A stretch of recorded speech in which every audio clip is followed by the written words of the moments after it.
Greet each one of you this evening in the precious and worthy name of Jesus. Thank you, Lee, and your group for singing this evening. I appreciate that. It was a blessing and wish you God's blessing for that. I also want to express appreciation for the snacks that have appeared in our vehicle Monday evening and Tuesday evening. My sons look forward to coming to church. I should say they look forward to going home from church. Maybe that's a better, accurate description.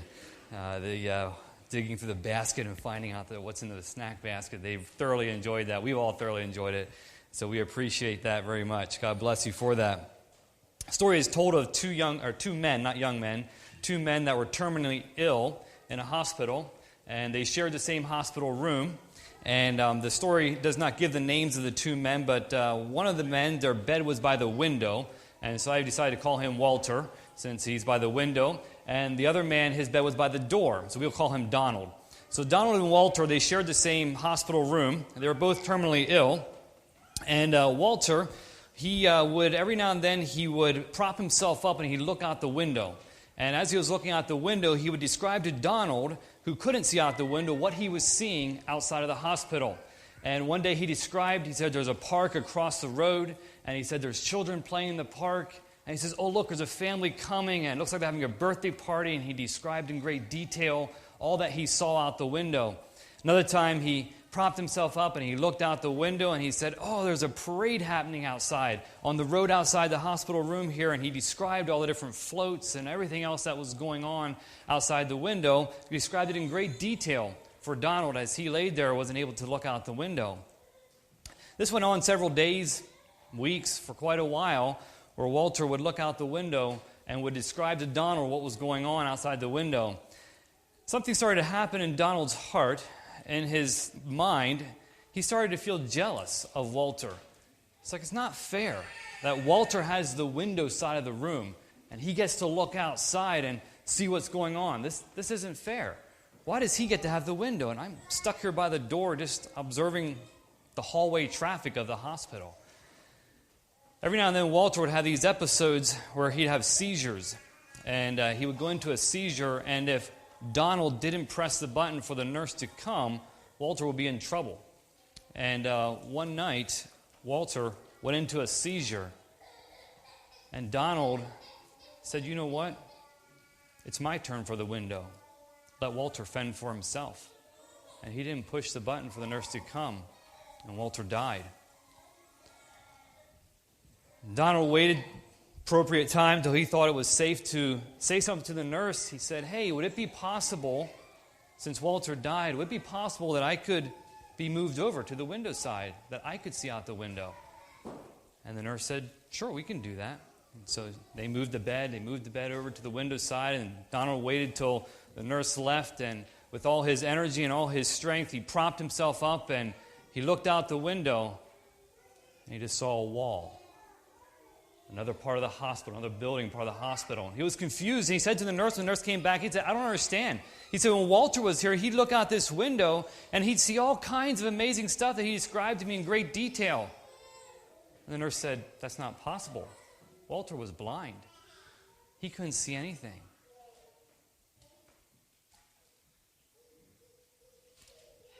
And we think about that, we think, how could Donald allow that emotion of jealousy to take over his heart to where he was okay with doing nothing and letting Walter die? Turn with me to Genesis chapter 37. Maybe you've seen the terrible effects that jealousy has played in a family or in a relationship or in something where they are just ripped apart because somebody in that relationship is jealous, or there's a settling of a will or an estate at the passing of a family of a father and mother. And the family is just torn apart because it's not fair. This person got more than I did, and it's not fair that they got this and they got that. And they're ripped apart by jealousy. We're going to be looking at Genesis chapter 37 this evening, and we're going to be looking at the side effects of jealousy as suffered by Joseph at the hand of his brothers. And I hope that as we go throughout this evening, as we look at what Joseph suffered, we would notice the side effects of the root problem of jealousy. And it would motivate us to ensure that jealousy is not a part of our life, that jealousy is not a part of our heart. We do not allow it to take root. Genesis chapter 37, verses 1, 2, and 3. And Jacob dwelt in the land wherein his father was a stranger, in the land of Canaan. These are the generations of Jacob. Joseph, being 17 years old, was feeding the flock with his brethren, and the lad was with the sons of Bilhah and the sons of Zilpah, his father's wives. And Joseph brought unto his father their evil report. Verse 3. Now Israel, or Jacob, loved Joseph more than all his children, because he was the son of his old age, and he made him a coat of many colors. This is the very beginning where Joseph is talked about in their family, in his family lineage here in Genesis chapter 37. But I'd like to reflect back just a little bit of Joseph's family history. His father was Jacob, and maybe you already have heard it explained that Jacob's name means deceiver. Jacob had a twin, Esau. We know that Jacob and Esau, they were twins. Jacob tricked Esau out of his birthright. Because of that, he fled. He fled to his uncle Laban. And while he was there with Laban, he fell in love with Rachel, for whom he worked for 7 years to have the permission to marry. So young men, think about that. You identify the woman you want to marry, and then you go and work for her father for 7 years. Doesn't that sound appealing? They're just looking at me like, are you crazy? That's what Joseph's father, Jacob, had to go through. But then on his wedding day, we know the story, he's tricked and he marries Rachel's older sister, less beautiful sister, Leah. He also later on, right after that, marries Rachel and works another 7 years for Laban. Now Leah was able to have children, but Rachel for many years was barren and did not have children. And this caused much tension in the home. Then late in life, Rachel bore 2 children, Joseph being the first one, and Benjamin. And she died in childbirth of giving birth to Benjamin. Now, since Rachel was Jacob's favorite wife, those 2 sons were Jacob's favorite children, which we see coming out here in verse 3. That Israel, or Jacob, loved Joseph more than all his children because he was the son of his old age, and he made him a coat of many colors. Now, one of the things we have to realize here is that Joseph, as all of us, didn't get to choose the family that he was born into. He had no option of choosing the family he was born into. He had no choice in the history that was brought with him when he was born. He had no choice in that. This was the hand that he drew, which set his life up for misery, as we'll see here this evening. And we come to verse 4 in Genesis chapter 37. Verse 4, and when his brothers saw that their father loved him more than all the brethren, they hated him. That's a strong word. They hated him and could not speak peaceably unto him. I don't know if Jacob realized that while he loved Joseph the most of all the children, his actions were actually very unloving to Joseph, because he set up the family against Joseph because of that special love that he had. His brothers hated him. They could not speak one kind word to him. Jealousy that was in their hearts because of how they felt their brother was being treated better than they were, and he was being treated better than they were. Jealousy took hold, and they hated him. They couldn't speak one kind word to him. The definition of jealousy, just so we know what we're talking about, it's that passion, a peculiar uneasiness, which arises from the fear that a rival may rob us of the affection of one whom we love, or the suspicion that he has already done it. Or it is the uneasiness which arises from the fear that another does or will enjoy some advantage which we desire for ourselves. Jealousy is awakened by whatever may exalt others or give them pleasure or an advantage or advantages which we desire for ourselves. This is a definition taken from the Webster Dictionary of jealousy. It's that emotion within us. Proverbs chapter 6, verse 34 says, for jealousy is the rage of a man. Now think about that verse. Jealousy is the rage of a man. Therefore, he will not spare in the day of vengeance. And we're going to come back to that verse later on in the life of Joseph here in the first part, or in the chapter 37 of Genesis. Song of Solomon, chapter 8, verse 6 says, set me as a seal upon thine heart, as a seal upon thine arm, for love is as strong as death. Jealousy is cruel as the grave. The coals thereof are coals of fire, which hath a most vehement flame. You get the picture here, the emotion of jealousy being very powerful, being very strong, being very dangerous, very destructive. So as we go through the chapter 37 here of Genesis, as we see what happens to Joseph, very familiar story, we want to note 4 side effects. And I'm calling them side effects because jealousy is the root problem. But how they are manifested, how it is manifested, is helpful to us so that we can spot what are the side effects of jealousy and ensure that jealousy is not taking a hold in my life, is not taking a hold in my heart. First side effect I want to think about is the side effect of damaging words. And we see this in Genesis chapter 37, verse 4. His brethren, when they saw that his father loved him more than all the brethren, they hated him, and they could not speak peaceably unto him. They could not speak peaceably unto him. Think about that. Joseph's brothers were very aware of the preferential treatment that Joseph was getting. They understood what was going on. Jacob, as a father, made no bones of hiding it. It was very obvious that Joseph was the favorite. And this breeded jealousy in his brothers' hearts, and they couldn't speak peaceably to him at all. I can't imagine that household. I can't imagine living in that household where the unkind words, the barbs, the jabs, the cutting remarks, the continual tearing of Joseph down, tearing him down, was going on continually. Just continued to flow. Those damaging words continuing to come out of his brothers. Then in the midst of that, we have where Joseph has these dreams. Verse 7, verse 8, actually backing up in verse 5, it starts where he had these dreams. And he has the nerve, Joseph has the nerve to go and tell his brothers these dreams that he has, to explain to them what he dreamt. And I don't know what was going on in Joseph's mind as he told them these dreams. I mean, clearly it forecasted, it seemed to foretell that something was going to happen where he was going to rule over them.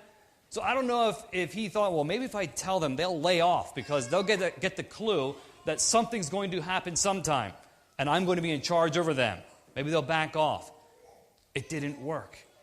It says they hated him all the more because of the dreams. They hated him all the more. And I can just imagine that as he told those dreams, just all the more the words that they spoke to him, the way that they spoke to him was all the more helpful. The side effect, all the more hurtful, not helpful. The side effect of damaging words is something that we need to watch out for because it's an indicator of jealousy in our hearts. And what I'm thinking of damaging words is when you hear of somebody else getting something that you would desire, and what pops out of your mouth is they don't deserve that. Why did he get that promotion at work? I work way harder than him. He doesn't deserve that. It's not fair. Jealousy. I want the promotion. How did she get a guy like that? How is she dating a guy like that? He deserves better than her. Jealousy and damaging words are flowing out. I bet he is just wallowing in debt with that fancy new truck he got and those massive rims that are so chromed out. He's got to have tons of debt. There's no way he can afford that. The damaging words that are flowing because of jealousy in the heart. Remember, jealousy is awakened, the definition said, is awakened by whatever may exalt others and give them pleasure or advantages which we desire for ourselves. This is something that I think is very real that we struggle with. I struggle with. I observe, we're all observant when somebody drives a nicer vehicle than I do, lives in a bigger house than I do, has a nicer property than I do. Those feelings of jealousy arise. And the snide comments or the thoughts that start to find their way out of our mouth because we're jealous. They're damaging. They're dangerous. And we need to make sure that we take care of the root problem of jealousy. Not just filter the mouth, not just make sure the thoughts stay inward, we keep them hidden, but that we take care of the root problem of jealousy. because it moves on. It moves on from there to the next side effect. Guess I forgot to put those verses up. Moves on to the next side effect of disillusioned thinking. And we see this in Joseph's brothers in Genesis chapter 37, verses 12 through 22. In verses 12 through about 17, Joseph's brothers head off. They take the flocks of their father and they head off to Shechem, and they're pasturing their flocks, and then they move on to Dothan. Jacob, for some reason, Joseph isn't with them. Jacob sends Joseph out to check on them. Now, I don't know what Jacob is thinking in all this, because clearly there is problems here. There's animosity between these brothers. And he keeps Joseph back and then sends him out to check on them. Joseph comes and he finds them, and observe the thinking, observe the conversation that takes place between his brothers as they see him coming in Genesis chapter 37, beginning at verse 18. And when they saw him afar off, even before he came near unto them, they conspired against him to slay him. Think of the thought process that is going on, the disillusioned thinking that has taken place. And they said one to another, Behold, the dreamer cometh. Come now, therefore, and let us slay him and cast him into some pit, and we will say, Some evil beast hath devoured him. And we shall see what shall become of his dreams. And Reuben, the oldest, heard it, and delivered him out of their hands, and said, Let us not kill him. And Reuben said unto them, Shed no blood, but cast him into this pit that is in the wilderness, and lay no hand on him, that he might rid him out of their hands to deliver him to their father again. How is it that these brothers came to the place where it seemed like a logical conclusion to kill their very own brother? How were their minds so twisted that this seemed like a good solution? Here they are out in the middle of nowhere, out in the midst of the wilderness, I don't know, whatever, pasture land, nobody around. Here comes Joseph, and it seems like the practical, the logical thing to do to go ahead and to kill their brother. Jealousy had gripped their hearts in a very real way, and they thought it was practical, they thought it was logical to get rid of Joseph, to kill him. Remember I said back there in the beginning of Proverbs chapter 6, verse 34, it says, For jealousy is the rage of a man, therefore he will not spare in the day of vengeance. The rage of Joseph's brothers was obvious. The rage of Joseph's brothers was obvious, and their day of vengeance had come, and they were not going to spare. Jealousy is a destructive emotion. Very destructive and very damaging. Their thoughts as brothers had totally spun out of control, where it seemed like a practical thing to do to get rid of their brother, to kill him, to murder him. It just boggles my mind to think about that. How they could rest upon that, how they could settle upon that, and so flippantly talk about this as a practical solution. What about in our hearts? What about in our lives? What is the disillusioned thinking that comes our way when jealousy has gripped our hearts? Maybe sometimes you've been in conversation with somebody, and it seems they're a master at taking any good deed, any kind word, and twisting it to somehow make the person look bad that said it or did it. They're always looking to tear this person down, always looking to pull them down. Maybe you've felt that emotion that when you hear of something that befalls somebody, there's a calamity or something happens, and the thought pops through your head of, well, they deserve that. They had that coming. If you wouldn't take so much risk in business, you wouldn't lose so much. That's kind of what happens. That disillusioned thinking, like for some reason we're actually half glad that a calamity befell somebody or came their way. Disillusioned thinking, that's at the heart of it is jealousy that has gripped us and made us think that they deserve that. They are owed that. Disillusioned thinking moves from damaging words to disillusioned thinking, then devastating actions with Joseph's brothers. This is why I believe it is very important that we are keenly aware and catch jealousy, because it's a progression as it moves and as it grows and as it grips our hearts. Joseph's brothers in verse 23, It says, "And it came to pass when Joseph was coming to his brethren that they stripped Joseph out of his coat of many colors that was on him. And they took him and they cast him into a pit. And the pit was empty, there was no water in it. And they sat down to eat bread, and they lifted up their eyes and looked, and behold, a company of the Ishmaelites from Gilead, with their camels bearing spicery and balm and myrrh, going to carry it down to Egypt. And Judah said unto his brethren, What profit is it if we slay our brother and conceal his blood? Come, let us sell him to the Ishmaelites, and let not our hand be upon him. For he is our brother and our flesh. And his brethren were content. Then there passed by Midianite merchantmen, and they drew and lifted up Joseph out of the pit, and sold Joseph to the Ishmaelites for 20 pieces of silver. And they brought Joseph into Egypt." I don't know if Joseph's brothers' plan was that well rehearsed that they knew they wanted the coat for later proof for their father, or if that was just such a visual reminder of their father's preferential treatment to Joseph. That was the first thing they went after. They stripped him of his coat. They grabbed him and they stripped him of his coat. And I think about it oftentimes when we struggle with jealousy, it seems there's something in particular that has caught our attention. Some advantage that we have perceived that this person has that has caught our attention, be it that they live in a better house, they drive a nicer vehicle, they have a better job, they have more land. I don't know what it might be. And that's what bugs us. That's what continually comes up and we go back to as kind of our justification for why we can talk this way or think this way about them. For Joseph and his brothers, it was that coat of many colors that was a symbol of their father's love for Joseph over his brothers. So they tore that off of him and they threw him in the pit. And I just fascinated as well by the matter-of-fact way that the Scripture goes about it, talking about it. Verse 24 there, it says, in verse 24 and 25, it says, "They took him, they cast him in the pit, it was empty, there was no water, and they sat down to eat bread." Like, this is just some experience. We're hungry now, it's lunchtime. We've just roughed up our brother, we've just tossed in the pit, we're not sure what we're doing with him yet, might kill him, might sell him, don't know, but I have an appetite now. Just that matter-of-fact way. I think it shows us how hardened and how twisted Joseph's brothers were. How jealousy had so twisted their hearts, had so gripped their hearts.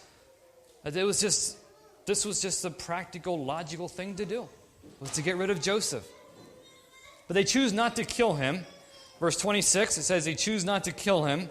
They decide to sell him. But as I really think about it, I'm not sure which is the better option. Because Judah says there in verse 26, he says, "What profit is it if we slay our brother and conceal his blood?"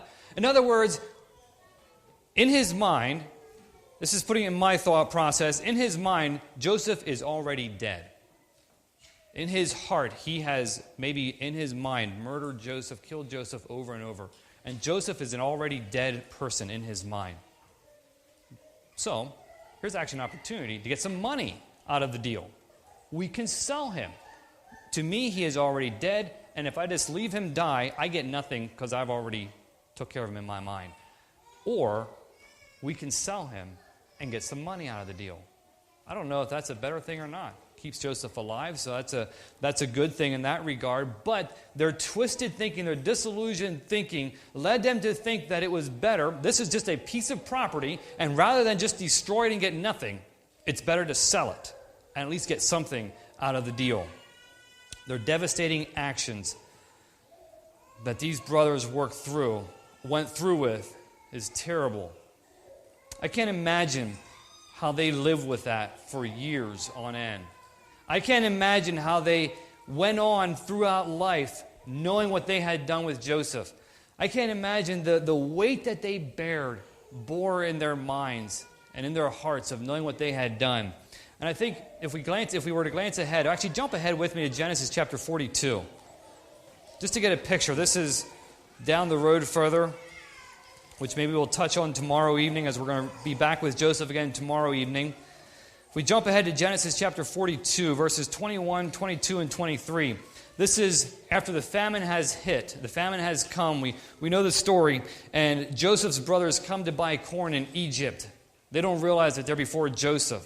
But look, and this is the first time they come, and Joseph is treating them harshly. He's accusing them of being spies and is not being very cooperative with them. But look at what is running through their minds. as they are facing this traumatic experience of being before the ruler, they're hungry, they want food, and they're being treated roughly. Verse 21, it says, "And they said to one another, 'We are verily guilty concerning our brother.'" They had no idea that they were before Joseph. They had no idea where they were, but this is what comes to their mind with the troubles that they were experiencing. "We are verily guilty concerning our brother, in that we saw the anguish of his soul when he besought us, and we would not hear. Therefore is this distress come upon us." And Reuben answered and said, saying, "Spake I not unto you, saying, Do not sin against this child, against the child, and ye would not hear? Therefore, behold, his blood is required." And they knew not that Joseph understood them, for he spake unto them by an interpreter. I wonder if every bad thing, every trouble spot, every rough bump in the road that these brothers hit, if right away what came to their mind is, we are owed this because of what we did to Joseph. This is what came to their minds as they were in Egypt trying to buy corn and were having a rough time. We are owed this because of what we did to Joseph. That was on the top of their minds, on the tip of their forehead, and that was in the forefront of their minds. We are owed this. It shows the weight that their actions bore, that they bore throughout life, because they did not get a hold of jealousy and get rid of it, but they allowed it to fester. And now they were reaping the consequences of it. Damaging words. I apologize, I'm not keeping up with my slides here. Damaging words leads to disillusioned thinking, leads to devastating actions. Well, then you have to cover it up. Going back to Genesis chapter 37, you have to cover it up. So now that Joseph is sold on his way with the Ishmaelite caravan, back in Genesis chapter 37, there, verses 31 through the end of the chapter, they took Joseph's coat, they killed a goat of the kids and dipped the coat in the blood, and sent the coat of many colors and brought it to their father and said, "This have we found. Know now whether it be thy son's coat or no." And he knew it, and said, "It is my son's coat. An evil beast hath devoured him. Joseph is without doubt rent in pieces." And Jacob rent his clothes and put sackcloth upon his loins and mourned for his son many days. And all his sons and all his daughters rose up to comfort him, but he refused to be comforted and said, "For I will go down into the grave unto my son mourning." Thus his father wept for him. Verse 36, "And the Midianites sold him, Joseph, into Egypt unto Potiphar, an officer of Pharaoh's and a captain of the guard." They had to cover it up. They had done something terrible. They took that coat, they dipped it in blood, they sent it back to their father, and they said, "Is this Joseph's?" They knew full well it was Joseph. They knew it was very obvious whose it was. But they had to cover it up. They had to lie and cover it up. When you find yourself at the place of having done or said something that you need to cover it up, take a careful look of why did that take place? Why did that happen? I can't imagine the stress in the lives of these men as they had to somehow act like they were sad for Joseph being gone. They had to try and comfort their father. And I can imagine there's probably some frustration, as it says in verse 35, that says all his sons and daughters, they tried to comfort him, but he refused to be comforted. He did not want to move on. He was mourning his son, his favorite son, and his brothers had to cover that up and act like they were sorry as well, act like they were sorrowful that Joseph was gone. They had to live a lie continually because of their actions. Do we notice the progression that we see with Joseph? It starts with hating him with those damaging words. It starts with their disillusion. It goes on to their disillusioned thinking. It goes on to devastating actions. And then they have to deliberately lie and cover it up. All because jealousy had taken root in their heart. All because they had allowed that dangerous, that devastating emotion of jealousy to grab hold of their hearts and to root there.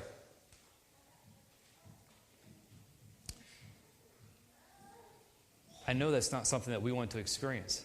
I know that's not something that you want to have as part of your life. And so I'd like to think here in closing about how do we get rid of jealousy? How do we root it out? How do we ensure that jealousy is not a part of our lives? And it's an emotion that I think that we have taught in our children from little on up that it's wrong, that you can't act that way. You can't take your brother's toy and smash it the day after he gets it on his birthday. That's not right. And we do well at teaching it out of our children, but sometimes I fear that we do well at teaching how to mask it, how to keep it hidden. But we allow it to fester in our hearts, and we allow it to be there and to take root. And every now and then it slips out. Every now and then it comes up where we wrestle with it in our minds, or we have these conversations in our minds of how it's not fair. It's not right that they get that. It's not right that she has this, and it's not fair that I can't do that. And we're jealous of the other person. We need to get rid of that with contentment. We need to be content with what God has chosen for us. We need to understand that God has put together a plan, which is what we're going to go into tomorrow night with Joseph. God has put together a plan specifically for you. And we need to rest in that God has chosen this for me. God has brought this my way for a purpose and for a reason. Hebrews chapter 13, verses 5 and 6 say, "Let your conversation be without covetousness, and be content with such things as ye have. For he has said, I will never leave thee nor forsake thee, so that we may boldly say, the Lord is my helper, and I will not fear what man shall do unto me." I think if Joseph could have had the New Testament, he would have committed this verse to memory. He would have committed this verse to memory because he went through some tremendous, horrific things in life. And to be able to claim it and say that God will never leave me, this is what God has planned for me, God will never leave me, the Lord is my helper. What a powerful verse. 1 Timothy chapter 6, verses 6, 7, and 8 say, "But godliness with contentment is great gain. For we brought nothing into this world, and it is certain we can carry nothing out. And having food and raiment, let us therewith be content." Contentment in what God has for you rids us of jealousy. Resting in that God has chosen this for me. Resting in that this is what God has brought to me. I am content with what God has given to me is how we get rid of jealousy. As we come to a close here this evening, I encourage you to take a look in your heart. Listen to your conversations in your mind. Listen to those maybe critical thoughts that come out. Look at your reaction when you hear about somebody else that has prospered, somebody else that has gained something wonderful. What is that gut reaction that you feel when you hear that a brother's business is doing tremendously well here in COVID or in this time of year, doing tremendously well? When you hear that somebody has got a promotion at work and is been able to advance and is doing very well. When you hear that something wonderful has happened to somebody, what's that reaction within you? Is it a reaction of rejoicing? That's wonderful. Or is it a reaction of, well, that's not fair. How can that be? And jealousy starts to fester. Jealousy starts to take hold. Be on guard against it. It is a dangerous, it is a powerful emotion, as Proverbs 6:34 said, "It is the rage of man, and it will consume." And we must be on guard. We must get rid of it and be content with what God has given us, what God has brought to us. So I encourage you to look inwardly at what your heart says when you hear what somebody else has prospered, when somebody else has gotten something wonderful, and find contentment in what God has chosen for you.